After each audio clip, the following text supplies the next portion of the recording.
Vous n'avez pas cherché à éliminer tous vos adversaires pour gagner avec 86%, pour vais poser vous- la question de façon un peu je vais vous plus... dire ce qui se passe au Bénin et si vous n'avez pas une certaine connaissance de la situation, vous pouvez faire une mauvaise lecture.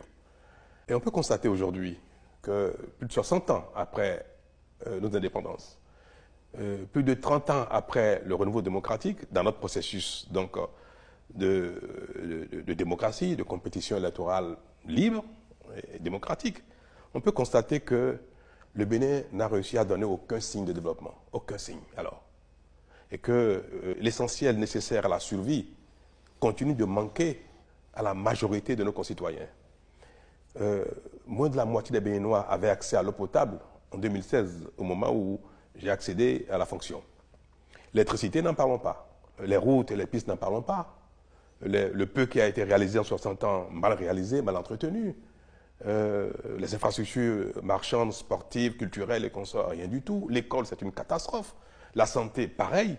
Il n'y a pas un seul domaine, un seul secteur dans lequel le Bénin a pu donner le moindre signe d'un pays qui progresse, qui se prend en charge et qui essaie de répondre aux besoins de ses concitoyens. Tout le monde sait que les Béninois sont travailleurs, sérieux, pris individuellement. Et tout le monde sait également que cet état de choses est essentiellement dû à la qualité de la gouvernance. C'est dû à nos gouvernants qui sont devenus, au fil du temps, des prédateurs de leur pays, malheureusement, à l'instar de beaucoup de pays africains. Mon pays, le Bénin, est devenu l'otage de sa classe politique, faite de toutes sortes d'individus, y compris même des trafiquants de drogue. Les partis politiques ont été créés en 2016, il y avait déjà plus de 300 partis politiques, près de 300 partis politiques. Créer un parti politique est devenu le moyen de prendre sa part du gâteau. Les partis politiques sont devenus le couteau avec lequel chacun vient prendre sa part et la préserver.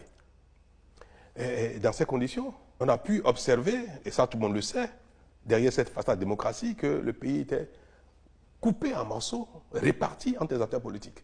Moi, je l'ai constaté aussi en 2016. Pour tel parti politique, c'est telle régie financière, c'est la douane. Pour tel autre, c'est la direction des impôts. Pour tel autre, c'est telle recette douanière de telle frontière. Pour tel autre, c'est telle entreprise, c'est le port, c'est ceci. Donc, le pays était coupé en morceaux, réparti entre acteurs politiques, et c'était la règle. Un président élu qui prend fonction a l'obligation de préserver le système, afin que chacun ait sa part. À la limite, il peut faire de petits réajustements, redistribuer certaines cartes aux uns et aux autres, pour avoir la paix politique.